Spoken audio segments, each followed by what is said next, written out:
আরে কাকা, কখন এলে তুমি? আরে, এই তো এলাম। কেমন আছিস তোরা? তো ভালো আছি। হ্যালো।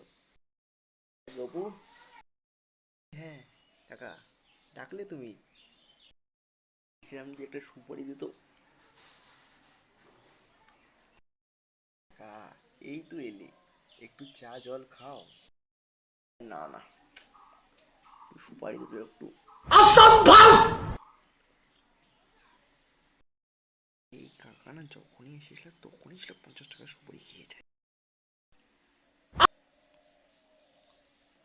আরে, গেলাম। আর শোন না, ওই লিমে একটু সুপারি দিত। হ্যাঁ কাকা। বাসে যেতে যেতে না এখন মাথাটা খুব চক্কর মানে, বুঝলি তো। একটু সুপারি দে, খেলে একটু ভালো হয় মাথাটা। বুঝতে পারছি না।